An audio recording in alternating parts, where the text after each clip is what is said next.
Histori. Rajoni Beratit njihet për fortifikimet gjigande dhe keshtjella. Fortifikimi i Goricës. E ndodhur në bashkimin e lumenjve Osum dhe degës së tij Velabisht, ky fortifikim ka një rëndësi të dyfisht. Nga njëra anë fortifikimi i mbyll plotësisht grykën e Osumit, duke pasur përballë kalan e Beratit. Nga ana tjetër kontrollon mirë dhe nga afër shtegun tjetër që është grykderdhja e Velabishtit. Nga ana veriore, kalaja është e mbrojtur nga shkëmbi natyral, kurse në anët e tjera dhe më eksaktësisht në atë lindore, jugore dhe pjesërisht perëndimore është rrethuar me mure, të cilat mund të ndiqen pothuaj në të gjithë gjatësinë e tyre. Duke u nisur nga teknika e ndërtimit si dhe qeramika, ky murrëthues i takon shekujve 4-3 para kre ekzistojnë të dhëna për praninë e mbetjeve arkeologjike të një periudhe më të hershme të cilat datojnë në bronzin e vonë dhe në atë të hekurit në zonat përreth fortifikimit të Goricës, që mund të tregojë se ky vendbanim mund të jetë më i hershëm se shekulli 3 të para kër ndërprerja e jetës në kalan e Goricës, lidhet me pushtimin romak, pas shekullit të 2 të para kërë. Vendbanimi i fortifikuar i gradishtës së Peshtanit. Kodrina që mban emrin e gradishtës së Peshtanit ndodhet pranë fshatit Peshtan. Vendbanimi ka qenë shtrirë kryesisht në rafshin e gjerë të kodrës, me një sipërfaqe rreth 2 ha dhe në disa taraca të ngushta në faqet lindore, jugore dhe perëndimore të saj. Këto anë të kodrës janë relativisht të buta dhe me lartësi të vogël. Vetëm faqja veriore, që është më e ngushta, përbën një mbrojtje natyrale për pjerësinë e saj. Kjo linjë muri ishte ndërtuar me bloqe katërkëndëshe prej guri ranor, tek i cili mund të vërejmë teknikën e ndërtimit të mureve të periudhës ilire. Arkeologët, bazuar në teknikën e ndërtimit dhe të gjetjeve sipërfaqësore, e datojnë këtë qytet në shekullin e 4 rreth të para, kërë kësaj periudhe i përkasin hedhje të shumta fragmentesh qeramike në faqen jugore të kodrës, që ndoshta lidhen me ekzistencën një punishte qeramike. Mbjeshov. Kalaja e Mbjeshovës ndodhet pranë fshatit Mbjeshov, në skajin verior të malit Shpiragut. Sipërfaqja e rrethuar e kalasë së Mbjeshovës arrin në 1,5-2 ha. Muri rrethues ruhet në një gjendje të mirë dhe në të gjithë gjatësinë duke ndjekur konturet e majës së kodrës.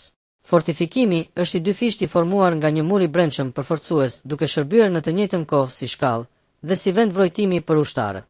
Në anën lindore ndodhen 3 kulla dhe një hyrje.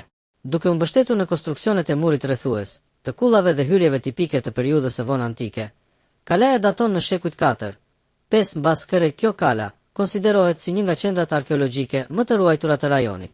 Kalaja e Vokopolës. Kalaja e Vokopolës, e cila njihet si kalaja e Ali Pash Tepelenës, ndodhet në një kodër në veri perëndim të fshatit Vokopol pranë qytetit të Beratit. Ky fortifikim ndodhet mbi një kodër 765 mbi nivelin e detit. Për masat e kalas dhe teknikat e ndërtimit, tregojnë se kalaja mund të ketë shërbyer si garnizon ushtarak. Kalaja e Beratit. Kalaja e Beratit është ngritur në një kodër 187 metra të lartë, në të majtë të grykës së lumi Osum fillimisht, një vendbanim protourban, në shekullin e viv PS. Si një pikë strategjike e rëndësishme, ajo u shndërua në qytet kështjell me mure që arrinin në gjatësi deri në 1400 metra dhe me një sipërfaqe prej 10 ha. Burimet historike dëshmojnë se prej këtij viti kalaja e Beratit ka qenë objekt i sulmeve të ndryshme. Në dokumenta të ndryshme historike të kohës gjenden një sër emrash. Me emrin e lashtë Antipatrea përmendet në vitin 216 PS. Nga romakët u quajt edhe Albanorum Opidium, fortesa e arberve. Një nga monumentet më të bukur, më të mëdha dhe më të rëndësishëm të historisë dhe kulturës shqiptare është padyshim kalaja e Beratit. Me formën e saj të spikatur në trajt, trekëndëshi, ajo ngrihet mbi një kodër të lartë 187 e cila ndodhet në bregun e djathtë të lumit Osum, duke dominuar luginën e tij, Hëna Spahiu, qyteti iliro arbëror i Beratit. Tiranë 1990. Në të kaluarën siguria e kësaj kështjelle ka qenë maksimale, sepse projektuesit e saj e ndërtuan pikërisht në këtë kodër, ku ana jugore bie thik mbi Osum. Anët lindore dhe perëndimore kanë pjerësi të madhe, ndërsa në anën veriore kodra ulet ëmbël drejt qafës së biftës, duke siguruar komunikimin. Muret kanë një perimetër prej 1400 brinja lindore e këtij trekëndëshi është gjatë 620, ndërsa 2 tjerat janë të barabarta dhe janë të gjata 410 e Berati. Historia dhe arkitektura Tiranë 1988 34. Ndryshe nga kështjellat e tjera, kalaja e Beratit ka qenë e pajisur me 24 kulla, të cilat emërtohen sot me emrin Turk Tabje së bashku. Me muret ato i përkasin periudhave të ndryshme të ndërtimit që nisin qysh nga shekulli VPK dhe përfundojnë gjatë kohës së sundimit të Ali Pash Tepelenës 1813-1821.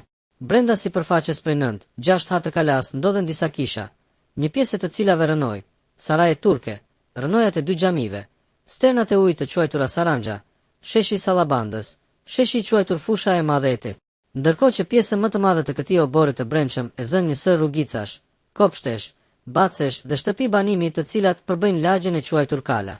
Gjithsej ky monument ka 4 porta komunikimi. Njëra prej tyre dhe pikërisht ajo që paraqet më shumë interes për shkak të elementeve përbërës të saj, është ato e anës juglindore. Pasi kalon të futesh në një obor të fortifikuar, ku përpara të del një portë e dytë pikërisht në murin ballor të saj, në anën e djathtë të një harku.